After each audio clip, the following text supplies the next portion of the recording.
मार्कण्डेय उवाच यद्गुह्यं परमं लोके सर्वरक्षाकरं नृणां यन्न कस्यचिदाख्यातं तन्मे ब्रूहि पितामह। अस्ति गुह्यतमं विप्र सर्वलोकभूतोपकारकं देव्यास्तु कवचं पुण्यं त्रक्षुणुह्य महामुने। प्रथमं शैलपुत्रीति द्वितीयं ब्रह्मचारिणी तृतीयं चन्द्रघण्टेति कूष्माण्डेति चतुर्थकम्। पंचमं स्कन्दमातेति षष्ठं कात्यायनीति च सप्तमं कालरात्रिश्च महागौरीति चाष्टकम्। नवमं सिद्धिदात्री च नवदुर्गा प्रकीर्तिताः उक्तान्येतानि नामानि ब्रह्मणैव महात्मने। अग्निना दह्यमानस्तु शत्रुमध्ये गतो रणे विषमे दुर्गमे चैव भयार्ता शरणं गताः। येस्तु भक्त्या स्मृता नूनं तेषां सिद्धिः प्रजायते प्रेतसंस्था तु चामुण्डा वाराही महिषासना।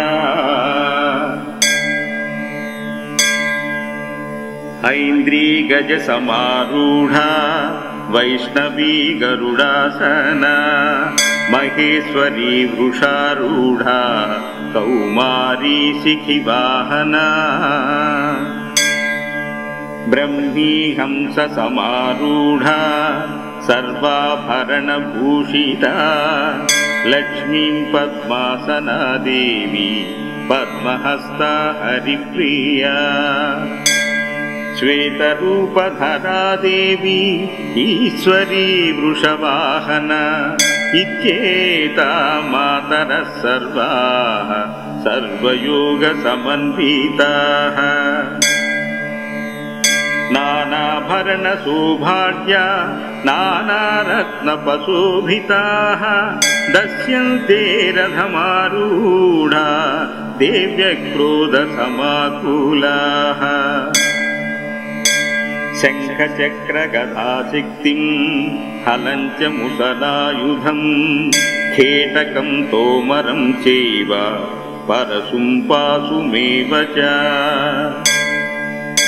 कुन्तायुधं त्रिशूलं च शार्यमायुधमुत्तमं दैत्यानां देहनाशाय भक्तानामभयाय च। धरायं त्वायुधानिद्धं देहनां च हिताय वै नमस्तेस्तु महारौद्रे महाघोरे पराक्रमे। महाबले महोत्साहे महाभयविनाशिनी त्राहि मां देवि दुष्प्रेक्ष्ये शत्रूणां भयवर्धिनी। प्राच्यं रक्षतु माहेन्द्री आग्नेयमग्निदेवता दक्षिणेवतु वाराही नैऋत्यां खड्गधारिणी। प्रतीच्यां वारुणी रक्षे वायुव्यं मृगवाहिनी उदीच्यां पातु कौबेरी ईशान्यां शूलधारिणी। ऊर्ध्वं ब्रह्माणि मे रक्षे ततस्तादैष्णवी तथा एवं दश दिशो रक्षे चामुण्डा शववाहना। जया मे जाग्रतः पातु विजया पातु पृष्ठतः अजिता वामपार्श्वेत दक्षिणे च पराजिता। मालाधरी ललाटे च भ्रुवौ रक्षेद्वशंस्विनी त्रिनेत्रे च भ्रुवोर्मध्ये यमघण्टा च नासिके शङ्खिनी चक्षुषोर्मध्ये श्रोतयोर्द्वारवासिनी कपोला कालिका रक्षे कर्णमूले तु शाङ्करी नासिकायां सुगन्धा च उत्तरोष्णे च चार्चिका अधरे चामृतकला जिह्वायां च सरस्वती दन्तान् रक्षतु कौमारी कण्ठदेशेषु चण्डिका घण्टिकां चित्रघण्टा च महामाया च तालुके कामाक्षी चिबुकं रक्षे द्वांचं मे सर्वमङ्गला ग्रीवायां भद्रकाली च पृष्ठवंशे धनुर्धरी नीलग्रीवा महिकण्ठे नलिकां नलकूबरी स्कन्धयोः खड्गिणी रक्षे बाहुमे वज्रधारिणी हस्तयोर्दण्डिनी रक्षे अम्बिका चाङ्गुलीषु च नखान् शूलेश्वरी रक्षे कुक्षौ रक्षे नलेश्वरी स्तनौ रक्षे महादेवी मनःशोकविनाशिनी हृदये ललिता देवी हृदये शूलधारिणी नाभौ च कामिनी रक्षे गुह्यं गुह्येश्वरी तथा कट्यां भगवती रक्षे जानुनी विन्ध्यवासिनी पूतना कामिका मेढ्रं गुदे महिषवाहिनी जङ्घे महाबले रक्षे सर्वकामप्रदायिनी गुल्फयोर्नारसिंही च पदपृष्ठे मितौजसी पादाङ्गुलीषु श्रीरक्षेत् पादादस्थलवासिनी नखान् दंष्ट्रान् कराली च केशां चैवोर्ध्वकेशिनी रोमकूशेषु कौमारी त्वचं वागीश्वरी तथा रक्तमज्जावसामांसा न्यस्तिमेदांसि पार्वती अन्त्राणि कालरात्रिश्च पित्तं च मुकलेश्वरी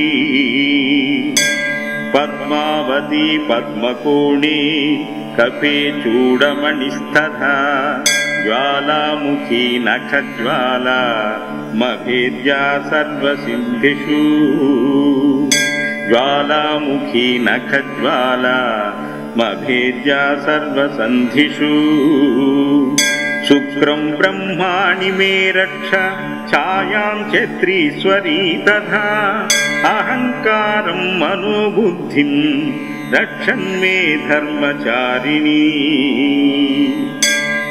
प्राणापानौ तदा बुद्धिं व्यानमुदानं च समानकं वज्रहस्ता च मे रक्षे नारायणी सदा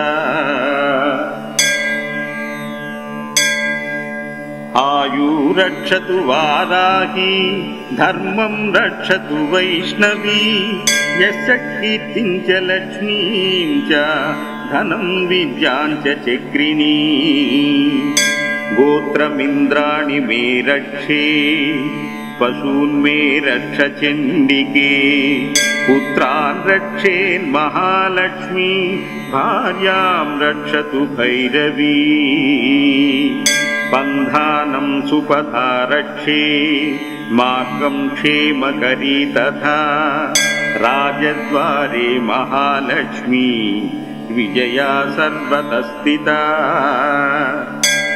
रक्षहीनां तु यत्पन्ना वर्जितं कवचेन तु तत्सर्वं रक्ष मे देवी जयन्ती पापनाशिनी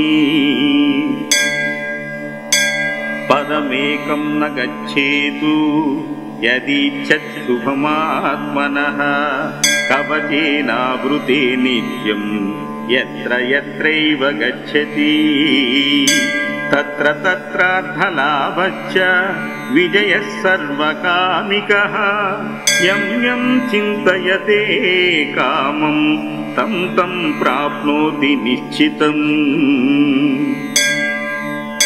परमैश्वर्यमतुलं प्राप्नुते भूतले पुमान् निर्भयो जायते मर्त्यः संग्रामेष्वशराजितः निर्भयो जायते मर्त्यः संग्रामे वृपराजितः त्रैलोक्ये तु भवेत् पूज्यः कवचेनावृतपुमान् इदं तु देव्याः कवचं देवानामपि दुर्लभम्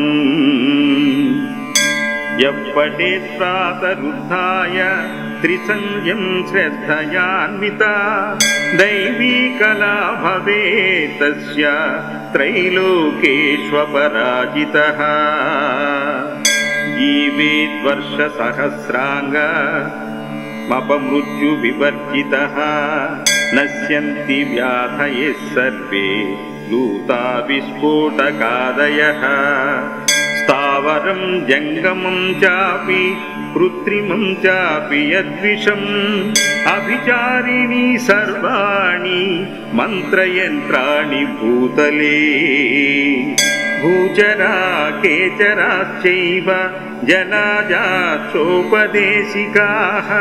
सहजाः कुलजामाला ढाकिनी शाकिनी तथा अन्तरिक्षचराघोरे ढाकिन्यश्च महाबलाः ग्रहभूता पिशाचाश्च यक्षगन्धर्वराक्षसाः